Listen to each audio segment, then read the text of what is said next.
Allopathic medicine takes place mostly once disease is present, and it focuses on the body independently of the rest of that which makes a human, right? So it's not taking into consideration happiness or sadness or meaning, purpose, and these parts which are really important for one's health. Hey, I'm Taylor Hirschfield, and this is The Core of It, a series by Terra Collective. My goal in founding Terra Collective is to make holistic approaches to mind, body, and spirit health more accessible. In each episode of The Core of It, we'll explore a different healing modality, and I invite you to listen in and experience the practices alongside me. We move beyond symptoms to explore root causes and what it means to approach health as an interconnected whole. Welcome to The Core of It.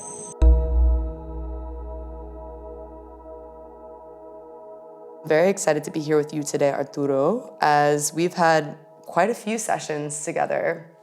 I remember before we had our first session, I asked you, so what is this body work that you do? And it all felt very mystical to me before having a session with you. And you suggested that we do a session so I could actually understand it for myself. And after our first session, the level of understanding that I developed and the amount of tension and emotion that I was holding in my body became very clear. And I really started to develop a new awareness of how emotions are being stored in the body.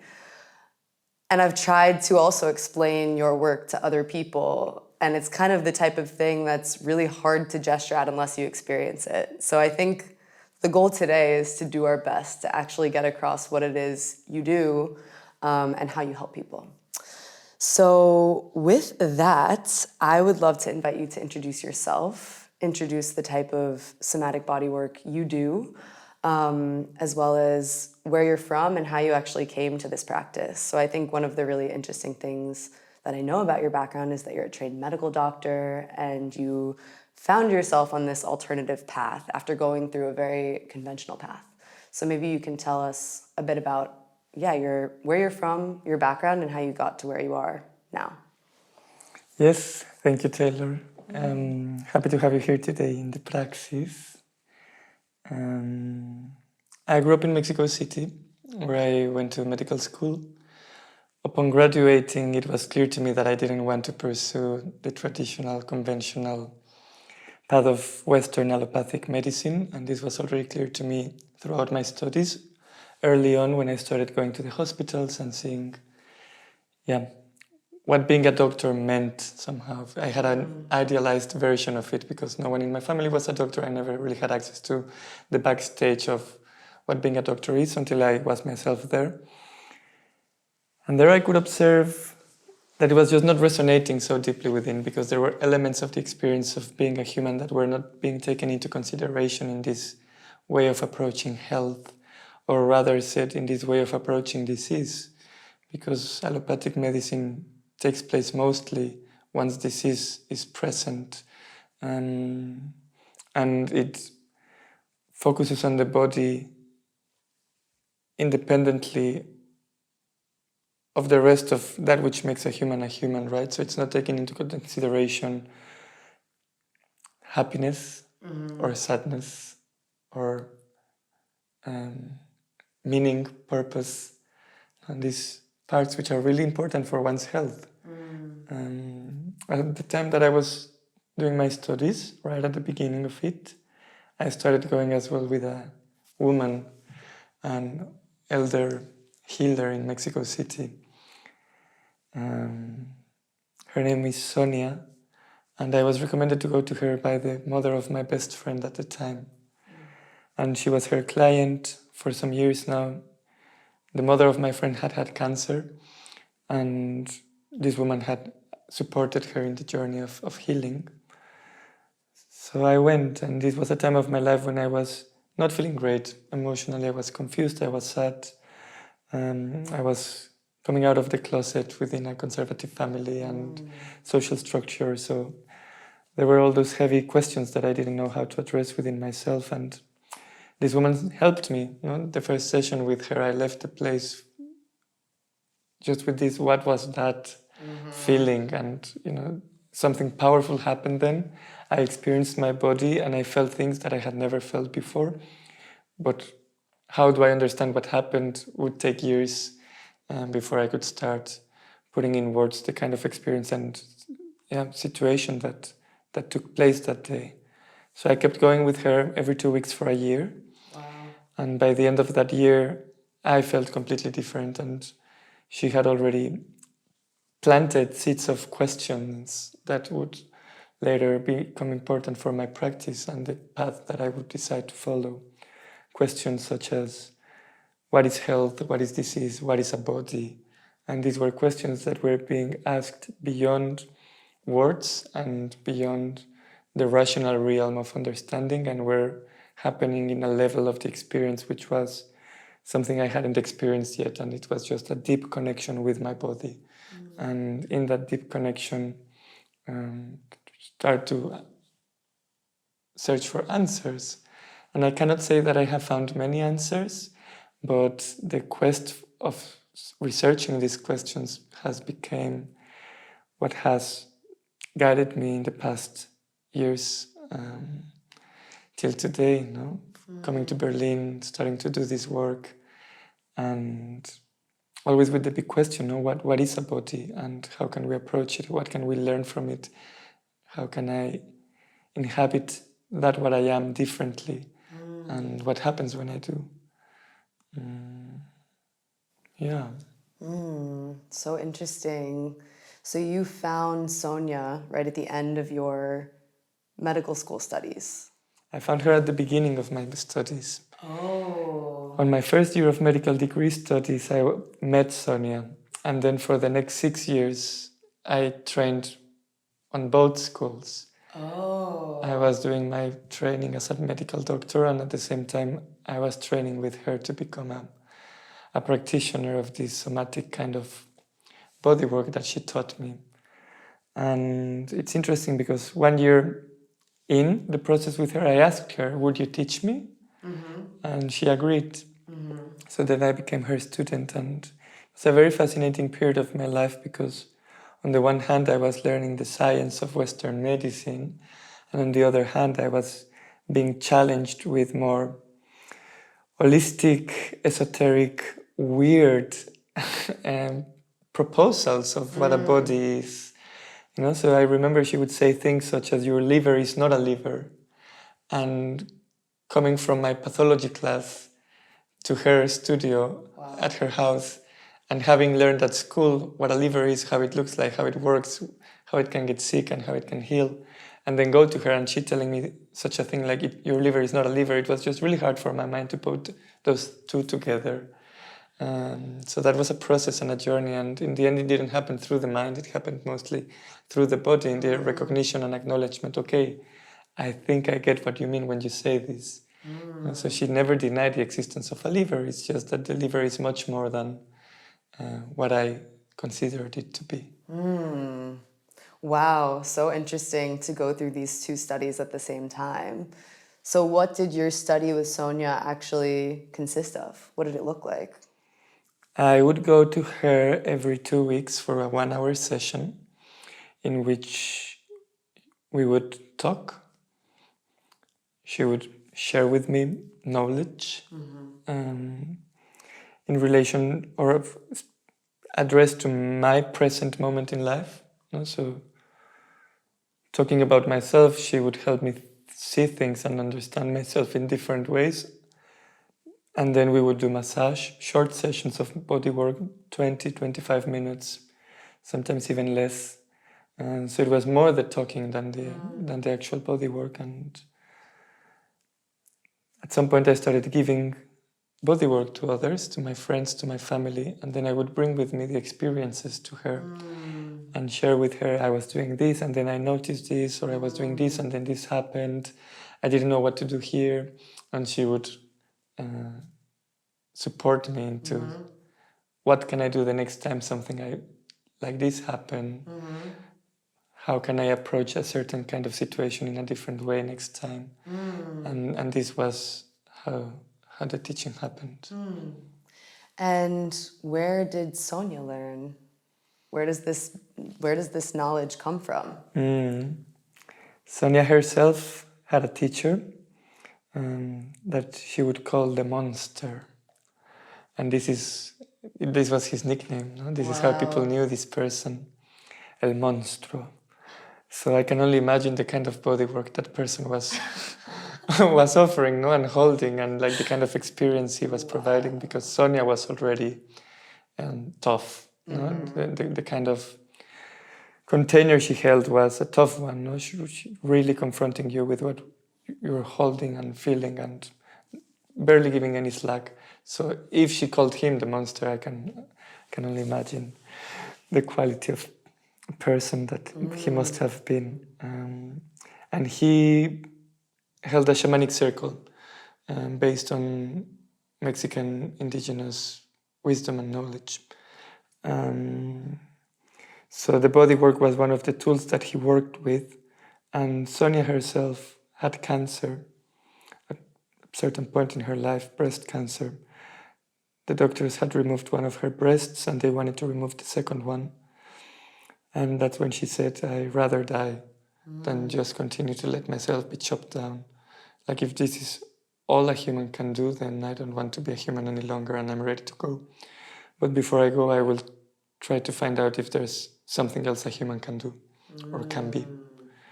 So that sent her on her quest, and her quest went through many pathways, including Tibetan Buddhism and yogic practices, and eventually reached this person and this technique. And it was with his support and the kind of container he held that she could also heal the condition that the doctors had framed as cancer.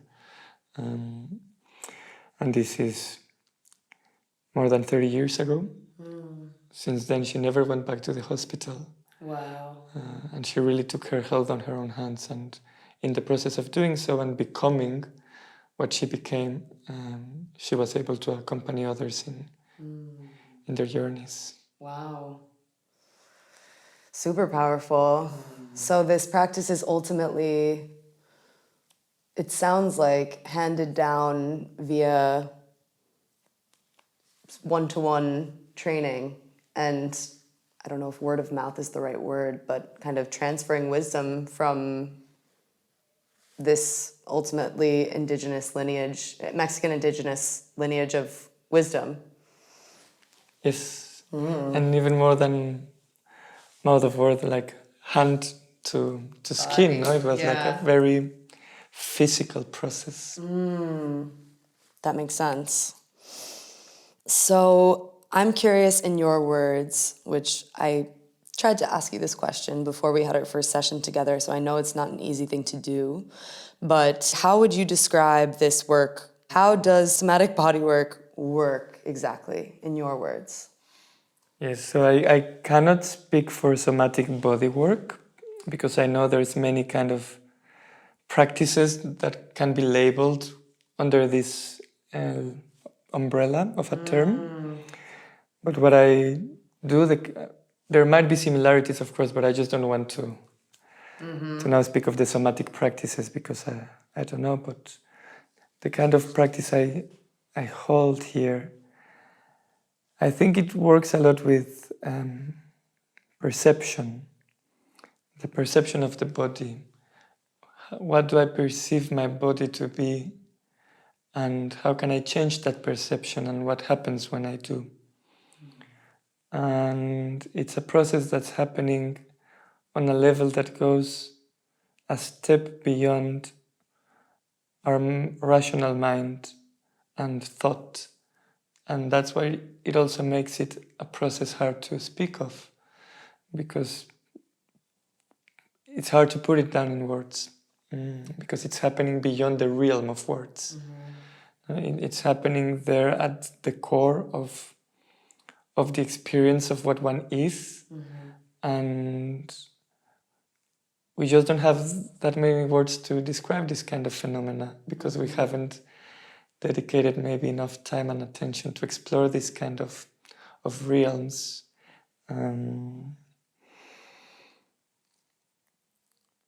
So through feeling the body and being accompanied in feeling the body,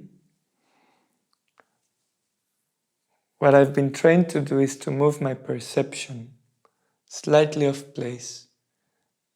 Like when you're high on a substance and your perception has shifted.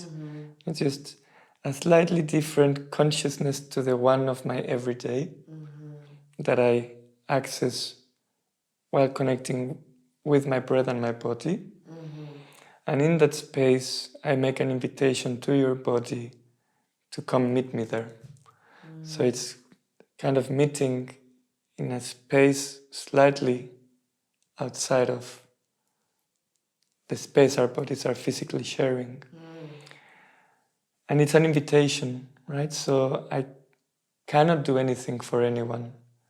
And whatever happens in a session, it's not me doing it, it's the person doing it. I just make that invitation to say, do you want to come to this space and feel what is happening to your body? And when people say yes to that invitation, interesting phenomena take place. Right? The body opens up in interesting ways, and there are powerful releases taking place, memories coming up, clarity being found about questions that one might have. And the session happens in a state which is not fully awake, but also not asleep. You are like in this weird in-between. And when you come back to your ordinary consciousness, the work you did there has shifted something within. There's a little shift. And this shift has an impact in your everyday. And you cannot really point it down and you cannot really say what it is, but you notice you feel different. It's like, I don't know what's happening, but something is clearly happening. It's kind of the sensation I had during my own process and what I've heard others saying during their journeys in this space with me. So yeah, I think it's allowing oneself to inhabit a version of their bodies that has a more powerful narrative and therefore more powerful possibilities beyond the limits of what we have been told and we believe ourselves to be. So how do you typically work with your clients? So how long, you said, after one session, you might start to notice a little shift. How long do you typically work with an individual, and over what period of time do you start to notice some bigger impacts? I think in my own journey, it was after a year where I could really look back and be like, wow, something happened. No, like after every session, of course, I felt moved and I went through processes and I knew things were happening, but really being able to look back and see a difference, how I arrived, how I am today, I would say it took a year. It never stops being fascinating, though. No? The journey of going within and feeling all the things, because there's something to be felt. There's always something to be felt. It just never stops. It's never ending. The complexity of what we are and the possibility to approach that. So in that sense, I think it goes beyond a goal. It's not a treatment that has a goal. It's not a treatment. It's a space of exploration, and as such, it's open for as long as someone is curious to continue exploring. We don't know where it's heading. We don't know what can happen. But when people come and they start noticing things going on within them inside, that sparks curiosity. And there's people now here in Germany that have been coming with me for 5 years, 6 years since I arrived. And that is really beautiful to have been able to witness their journeys, and a privilege to be able to accompany someone for so long and just see how their experience of life is transformed through their own willingness to be curious about themselves in a particular way. And there's people that come for 3 sessions and they feel supported in whatever specific topic they needed to feel in that moment, and then they're ready to move on. And so yeah, I think it's a very personal way how one chooses to relate to this practice. Before we dive into our session together, I was hoping you could tell me, I mean, I know, but you can tell everybody else who might be listening a little bit about what to expect in this session. So how do you structure it? What does it look like when you start? How does it end? What does it actually look like before we get started? Well, a session takes not longer than 40 minutes of massage, giving enough time to arrive into the space and then close the work for a 1-hour session. It happens by laying down in a mat at floor level, fully clothed, fully dressed.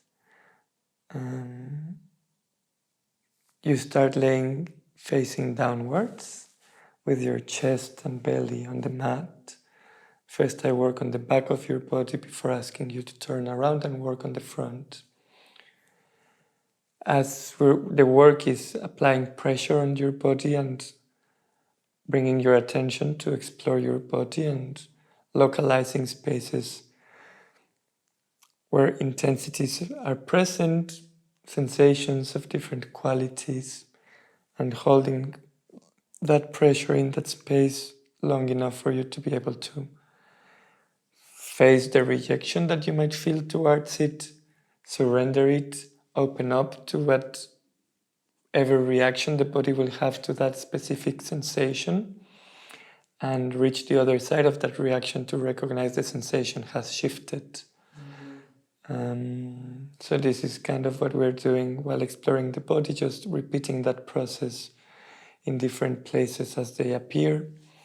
And when we're done with this, you have 1-2 minutes to feel the afterglow of the session, the immediate afterglow, before getting ready to exit to the outside world.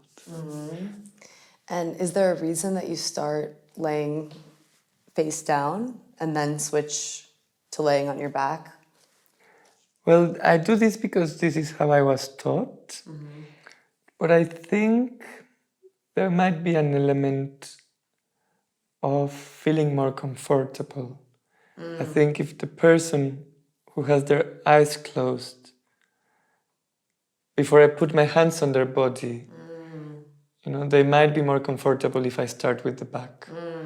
And after having worked the back and having like a bond created, in that way, they can turn around and open up their front to me, which I think feels more of a vulnerable area than the back. Yeah, that makes a lot of sense.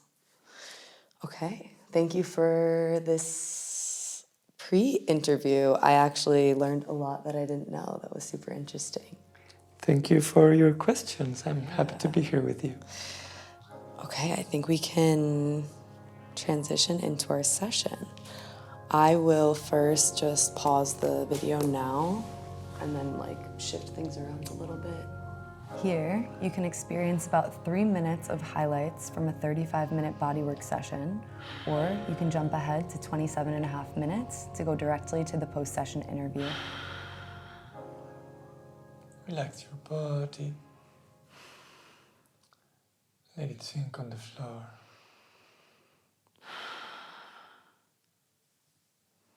And with curiosity, bring your attention here.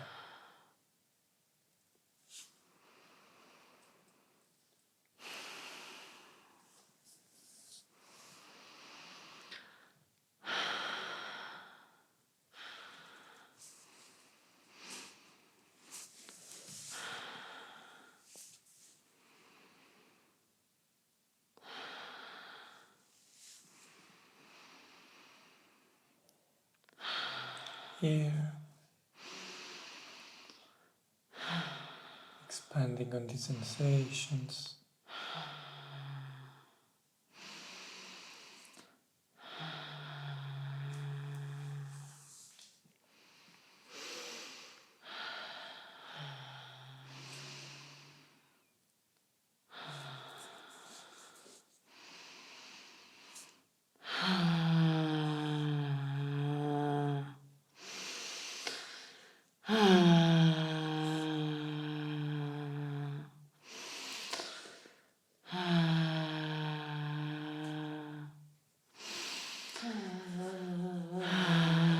Without fear.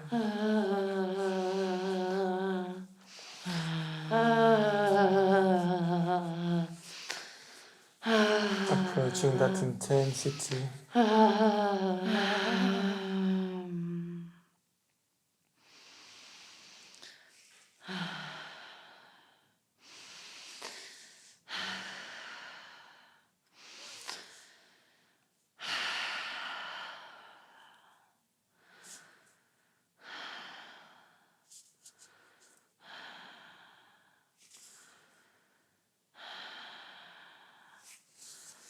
Turn around on your back, please.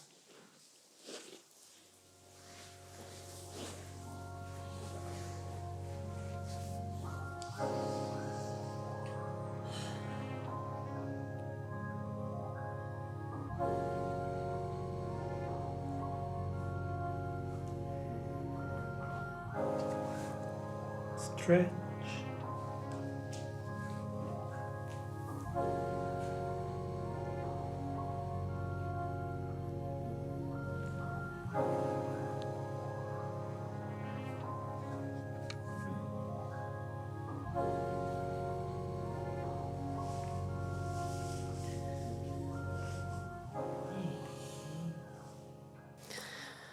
I'm still having like a lot of buzzing sensation in my quads, my lower back, my arms, and my lips. Everything's very activated. And my back. Yes, the sensations will pass. But for now it's nice to allow yourself to feel it. Breathing into it, just noticing how these vibrations move through your body.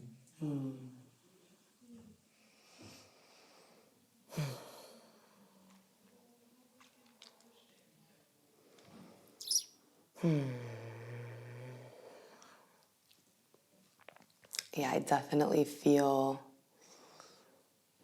like sitting up, I didn't have words for the experience of being in the container in our previous sessions, but what you said earlier about us entering this kind of other realm makes a lot of sense. It does feel like we're operating on a little bit outside of the normal kind of plane of being. And we enter this very experiential realm without this kind of rational filter.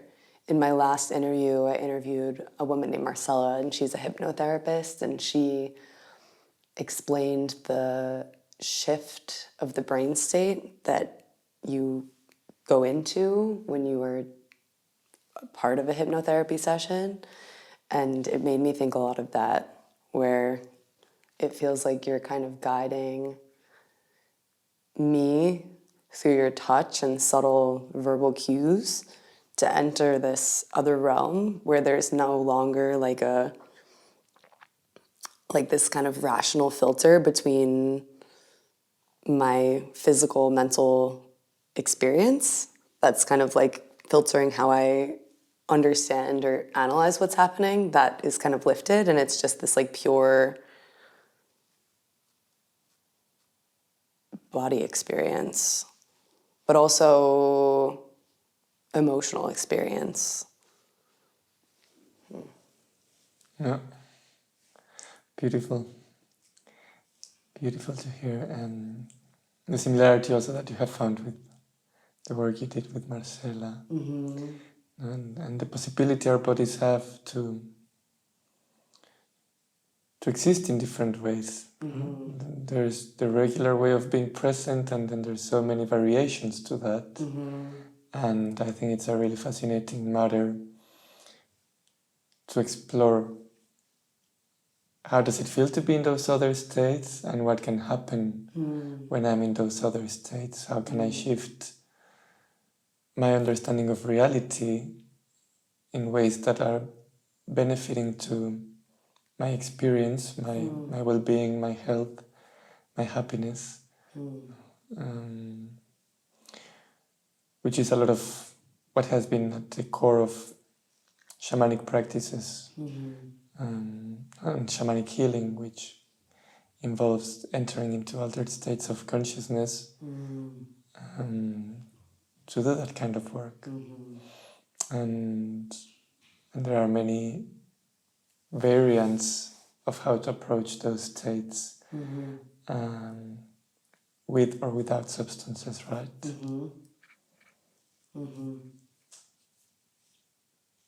So do you consider this actually a shamanic practice? I think the root for this practice definitely comes from a shamanic tradition. However, my teacher passed it down to me independently of the container in which she received it herself. So when she learned this, it was happening within the frame of Mexican shamanism. But she made a choice at one point of her life to step outside that shamanic world and take the tool with her to continue practicing and working with it without the box of tradition that came with the label, no, shamanism. Right. And that was hard for her. She refers being the hardest thing she ever did. Okay. To step outside of that world of rules and powers and curses and what will happen if you now leave, and the whole circle, like condemning her for doing it. And so when I met her, she never really brought any of those elements. It was just, this is it, this is the work, this is the tool, this is body perception, and we're working with it this way. And so she also always only called it massage. Right, so it was not until I moved to Europe that I needed to label it in some way, which is how I came to the term of recognizing it as a somatic practice. Yeah. But my teacher only always called it massage. I was curious because as I think about how to kind of summarize this for a larger audience, how do you define this in kind of like a name? Yeah, that's been a journey. Yeah. Finding name. I went from emotional release massage in the beginning to emotional exploration massage to a somatic bodywork practice, which is where I'm at in the moment. Yeah. Okay. Yeah, because I also hear what you said earlier, which is I can't speak for all somatic bodywork. There's such a wide range of practices that exist within this realm, but it's interesting to now have a bit more of an understanding of the lineage of how this practice got to you, and that it's rooted in this Mexican indigenous shamanism, but also kind of taken out of that context. So going back to our session that we just had, I wanted to ask you if you had any reflections or moments that stuck with you. Like, for example, when you were touching my right back of my arm, you prompted, like you felt that there was a tension there. And I felt that as pain, and you kind of prompted me to go into that. So I'm curious, because I think one of the really interesting things about this practice is this nonverbal conversation that we're having as you are moving your hands on my body. And every time there's a tension or something that feels stuck, you're aware of it the moment that I feel it. So I'm curious if it's even possible to verbalize what that was like for you today and what you experienced in the session.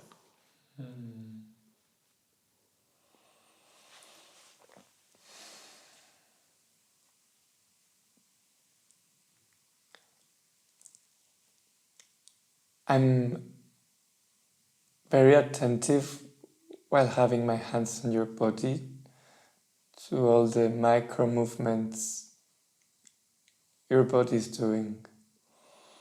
So for instance, in that moment in your arm, there were vibrations rippling through the muscle. And that's a very particular activation of the muscle. Interesting is that that experience is recognized by the mind as pain. Right? And as you went through it and you allowed it to be felt, it stopped hurting. So it's only that first impression, that first moment of encountering something unknown, that the label appears pain. This is painful. Because it's unknown, because it's coming out of the blue somehow, and there is that resistance, an attempt of protection maybe. But for me, knowing the pressure I'm applying on your body and the kind of movement I'm doing, I know I'm not hurting you. And that's why I can invite you to stay there and say, are you sure it's pain? Like pain is such a broad, wide label to put on something which is uncomfortable. And if we stay there, then we stay in a very superficial realm of the experience. But as you allow yourself to go into it and feel it, you start realizing there's so much more content to be felt than just pain. That which was pain in the beginning unfolds into whatever it unfolds in the moment, and eventually it dissolves. And I can also feel it dissolving because the vibrations stop. And so that muscle that was hyper reactive to touch in the beginning has settled down, and it settled down the moment you allowed it to be felt rather than just labeled it pain and pushed it away. So that's what I'm doing during the session. Part of what I'm doing is feeling with my hands and with my body the reactions of your body, and inviting you and holding that space for you to dive on it. So I'm pushing you out of your comfort zone because I know it's uncomfortable. And I'm doing it in a fashion that still allows you to relate. Because if I over push you, then it also becomes really hard to relate to anything, right? So it's finding the balance. How much can you feel in this moment? And that's a dance. To constantly keep you slightly out of the comfort zone. And then push a little bit more, and then you can open up to that experience and transform it. I'm curious how you would describe these things that you're touching on. So like you said, this sensation, this vibration that you're feeling is showing to me as pain, and you're kind of inviting me to be curious about it and maybe see what more is there, or open my eyes and kind of go into it to see like the depth that might exist outside of just labeling this as pain and running away. So what are those things that maybe show up as pain, or a point of feeling really ticklish, or these kind of things that you help me to find that you then kind of prompts me to go more deeply into? How would you define what those are? Yeah, that's the question of the million.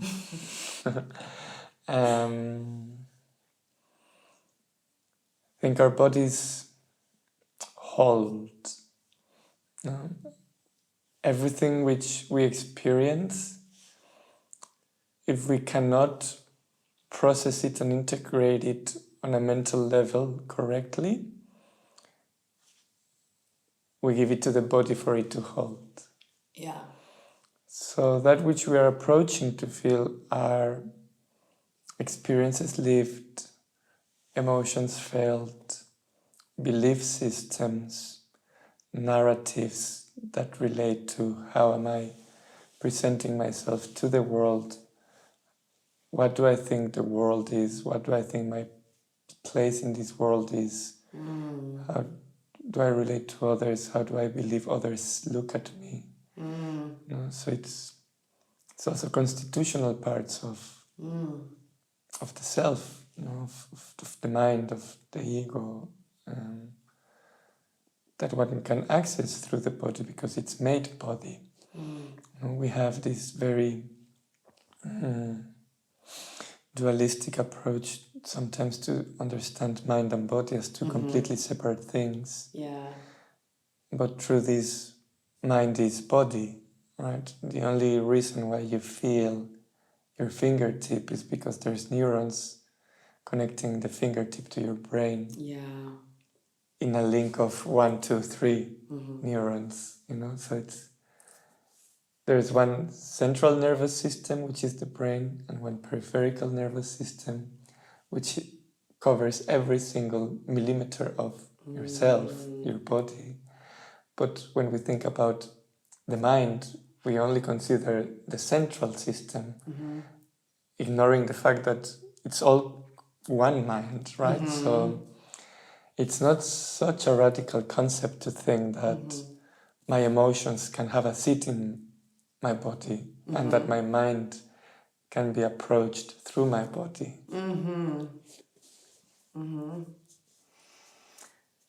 Yeah.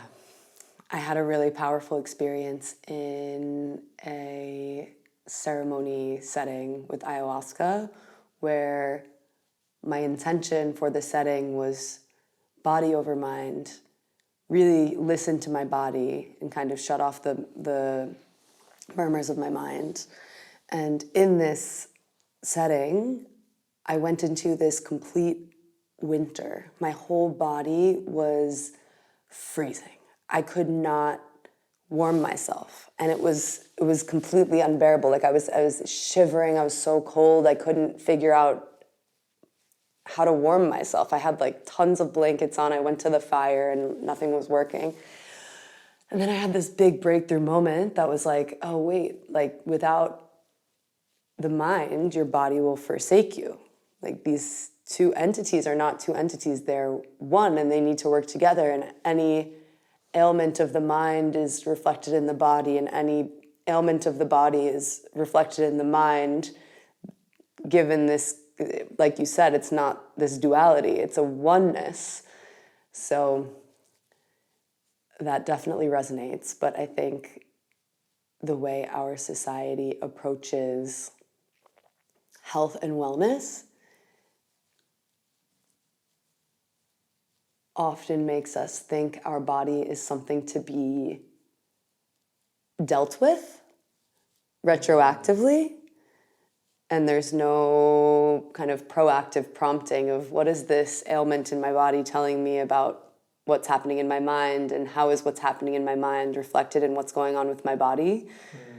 So I think I think one of the really big reasons I resonate so much with this practice that you offer is it shows you in very surprising ways just how these things that we've experienced and these emotions that maybe we're not addressing or stored in the body, and with the right container and with the right push just outside of the comfort zone, we can access them and release them. Yes. So shall we transition back to the chairs and I can ask you some final questions before we wrap up. Gladly. Okay, cool. We already just spoke quite a bit about both of our reflections on what happened during the session and what can happen in a session like this. In one of our previous sessions, one of the really interesting insights that you gave me around the work that you do was when you told me about what different parts of the body are associated with which type of tensions. So I'm curious if you can share a little bit about this. And I know the last time I asked you, you said, this isn't a definitive rule. It's more of a suggestion. But I found that really a very interesting way to understand what was happening to me and feel into the various different tensions I was holding in our sessions. So yeah, in short, can you share a little bit more about these parts of the body and what they're associated with when you have tensions there? Yeah, that's a fair and interesting question.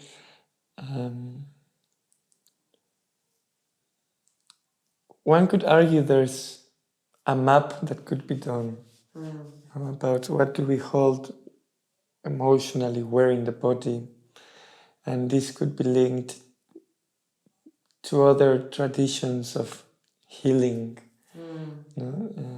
from different cultures. So I could imagine Ayurveda has something to say about it, and of course Chinese medicine has to say something about it, and different practices, hot and cold, and the different organs. What I have for myself experienced, because this is also not something that my teacher would do, she never gave me a map. Okay. So it's not something that she taught to me in that way of this is 1 + 1 = 2, this is that. But in the encounter with so many bodies so far, I start realizing similarities. So it's not a rule, but I think there are tendencies for certain experiences to be held in similar places. And for instance, the sensation we found on your right arm, I could believe it to be connected to a sense of duty and doing and the need to create or perform. So it's connected to work and the need to provide for your needs in that very physical act of what am I going to do with my hands to put them to work. On this part of the body, which are the flanks. Is this the hips or above the hips? Above the hips. Okay. And like on the belly, but on the flanks, below the ribs, above the hips, in that part of the body. We tend to hold fear, like this existential fear that can be or feel life-threatening, that really horrendous sensation that it's good to visit once in a while, just to tap into it, recognize it, make space for it, cry it out, and move a little bit lighter. The chest, of course, the mothers of the heart, the throat, what we're keeping, what we're saying, how are we communicating. The jaw can hold a lot of anger, rage, everything which is left unsaid and you just swallow down and you have to bite your tongue not to scream. That kind of energy. And the thighs, anger, frustration, remorse. And on the calves, there might be something about how do I feel I am being perceived by the others. So it's connected to self-image and a sense of worthiness or unworthiness, connected to how one is being perceived or perceives themselves to be perceived. So yeah, these are some of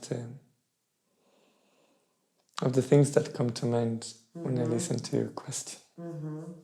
I can definitely speak for this region, this kind of stomach, flank area, definitely being like a big hot spot for release for me. And I think during one of our sessions, I was having a very intense release, and you prompted me to kind of go into the fear. And then once I could identify it as fear in that kind of other realm, it was so obviously clear that that's what it was. And it was such an intense felt experience of fear. And I couldn't necessarily associate it with anything that I was fearing, but I felt this existential fear so deeply. So it's interesting, I guess that actually brings me to my next question. It's interesting how oftentimes in this space, you're feeling things that you don't necessarily identify where they've come from or why they're there. And sometimes you can.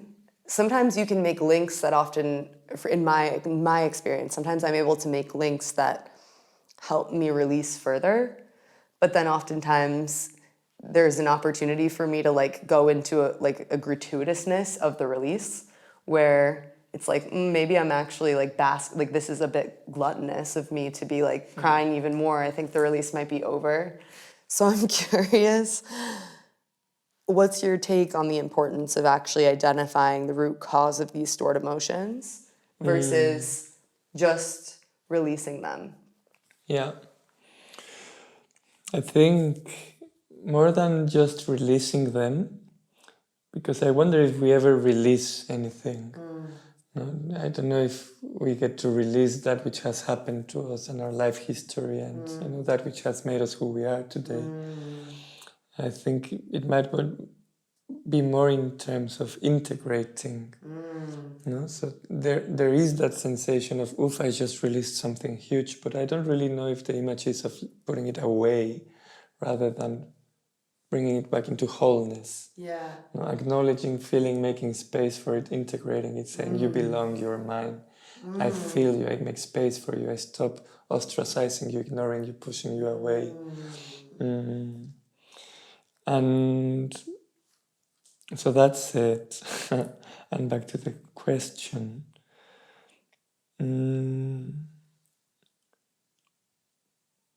As you say, there's times when it's super clear what one is feeling, many times it's not, and I don't think it's necessary. I don't think the mind needs to be aware of what's going on, because there's so much going on within the body that the mind is completely unaware of. Right? I would say most of what's going on in the body, our conscious mind is just not aware of it. Unconsciously, it's very present and it's coordinating and it's like fully immersed in the process of keeping us alive and orchestrating the whole system for it to operate. But that's the point, maybe. We don't need to be consciously aware of what's going on, because being unconsciously or on that unconscious level of the mind aware might be enough. No? And there's just so much we cannot understand, grasp, put in words. The mystery, the mind tries to resolve it, but it will always remain a mystery. Right? So it's not the goal, and it's not needed for a rational mind to to be on top of what is it that it's happening and what did I just go through.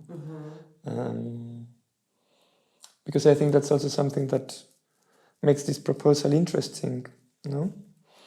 One can do speech therapy and try to understand mentally with concepts what's going on with one. Yeah. But when you jump into the body and you have these kind of experiences, you tap into something that you cannot just put in words. Yeah. And that possibility, no, that possibility of going beyond thought and reason and finding something beyond the world of language, I think it's a very exciting one. I agree.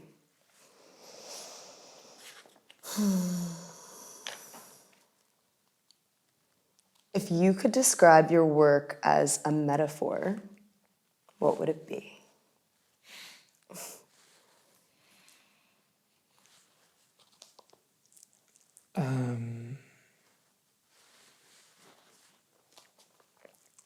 I like the image of the river that comes to the ocean and is afraid to enter it because to enter the ocean might feel like disappearing into it.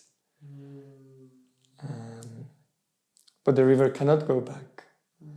So in that moment of I cannot go back, I can only go forward. But it's scary.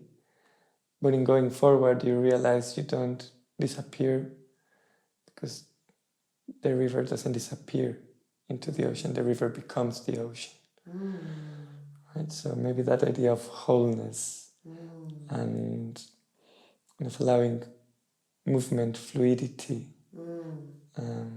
in the emotional experience and the intensities that one is feeling, which we experience on the massage, but which we experience every single second of life. And it's nothing but a never-ending stream of events and situations and consciousness, and we can resist it as we can resist in the massage a sensation. And we can say, I don't want this to happen, I don't like this, I don't like that. We can be very judgmental, we can put labels to situations and be dualistic about it, good, bad, yes, no. Or we can surrender to the mysterious ways of life and allow ourselves to become water in that sense and flow with it and allow ourselves to experience it all. And in doing such, or in the way of doing that, life wins a different taste, which might be more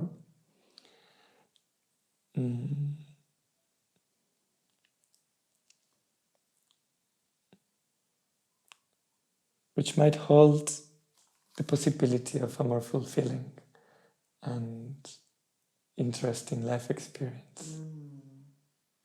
Beautiful. So, am I aligned with your metaphor to say that you are a facilitator supporting the flow of these rivers on their way to the ocean?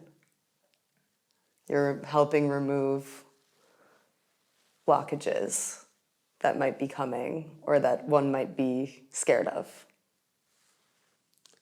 Yes, I think that's a good image. I think it's also, this idea of non-duality and oneness is also one that is very present in Buddhism and yogic philosophy, and it's interesting to kind of see the different concepts we can apply it to. Like we're applying it to the mind and body. This is one. And I love this image of all of these different rivers kind of coming into this ocean. And this also is like a beautiful image of non-duality and consciousness and kind of,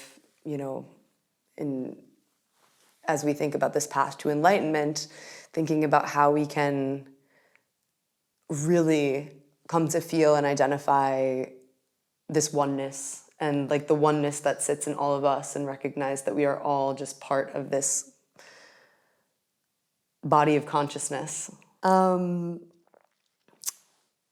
you look at the way we approach illness and disease in Western culture, what shifts do you want to see in how we approach healing?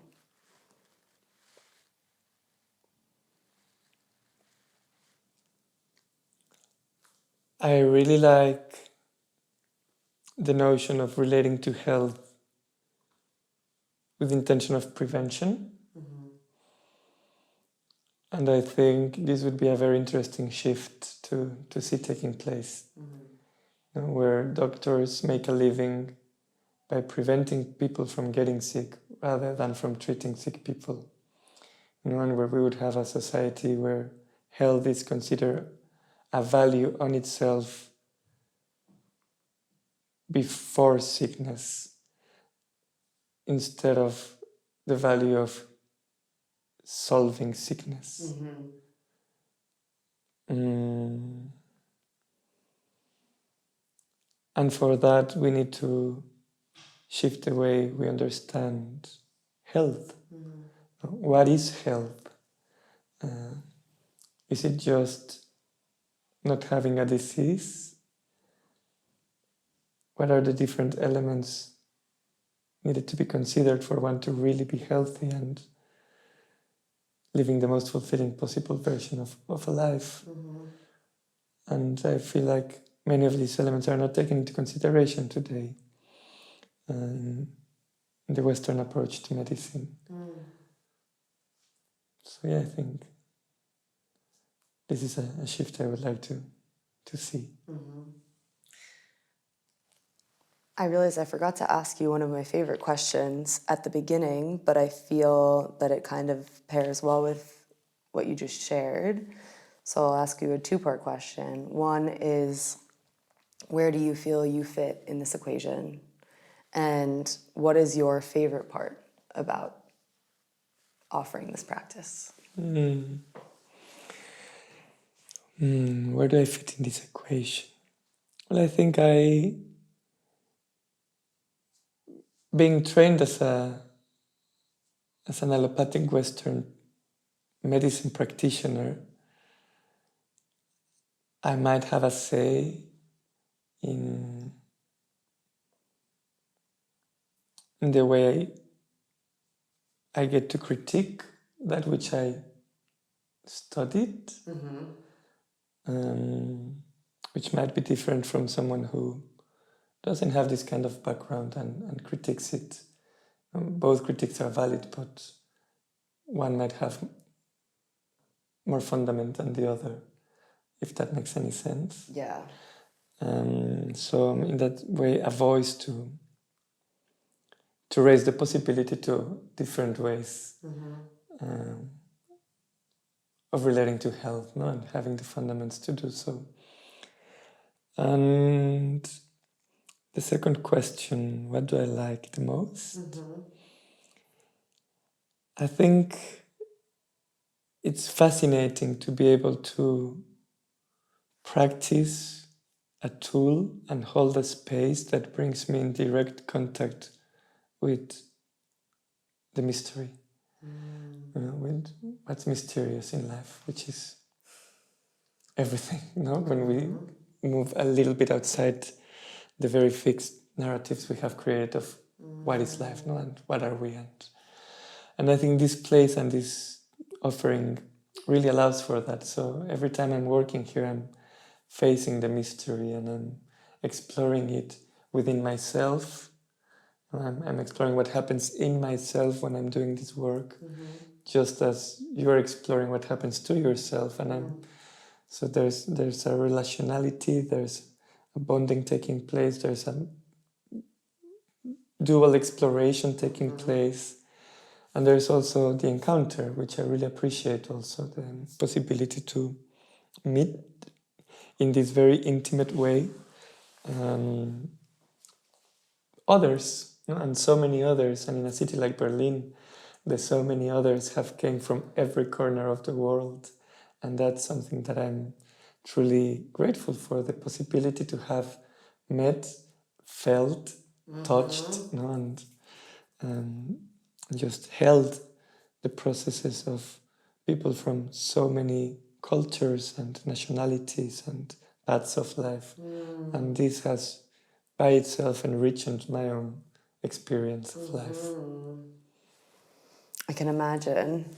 In all of your experiences working with all of these different humans from all different parts of the world, all different ages, I assume, do you have any reflections just about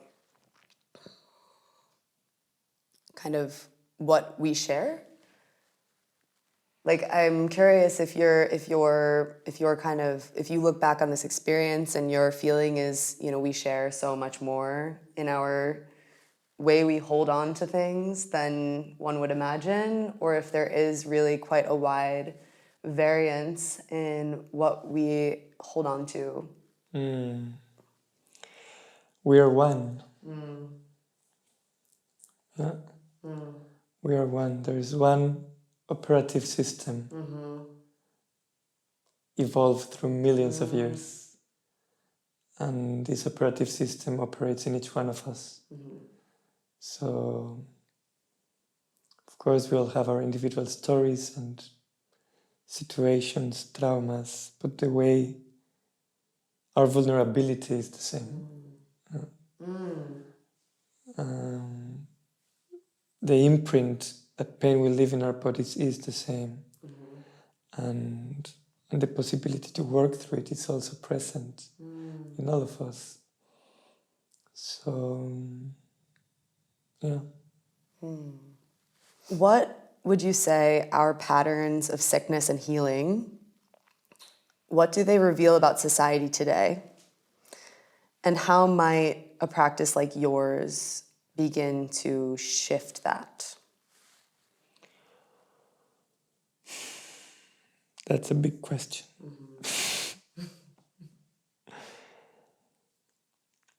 I think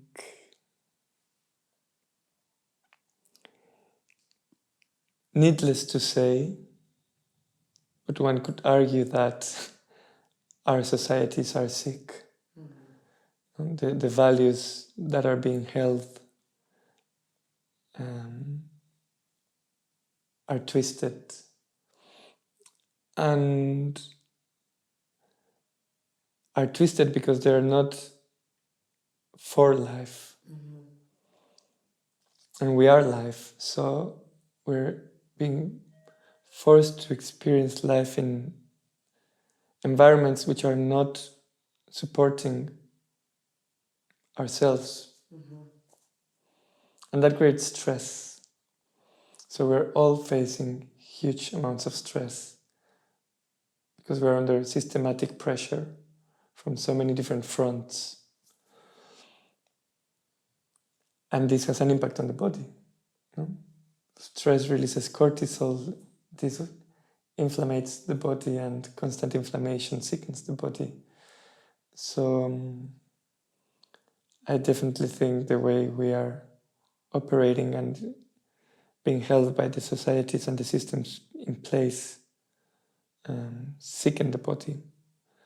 And in order for us to go into preventive medicine and approaching the health of the body and our societies differently, we need to look at what values are we going to hold as the regent and important ones when devising or planning the systems under which we would like to live in, which are supportive of life. That resonates. Well, those were all my questions. Do you feel you have anything that you didn't say that you want to share? I just want to say thank you for the work that you're doing, for this quest that you have embarked on, for the desire to gather this knowledge, information, practitioners, just this really interesting desire to go into this adventure. I think it's valuable and needed. And it's been a pleasure having this conversation with you today, so thank you. You took over my role and said thank you first. Well, I am also so grateful for your trust in allowing, or I guess opening yourself up to sharing your story. I think it's been so beautiful to go on my own personal journey alongside you over the past, I think, over a year now in our sessions, and to kind of enter this mysterious space outside of the realm of kind of normal rational mental cognition and really explore what's going on in my body. And I think the reason I was so eager to speak with you is because I feel that so many people could benefit from the work that you're doing. And I'm just so grateful for your wisdom. I think every time we speak generally, and also before and after our sessions and about this work, I'm always deeply inspired.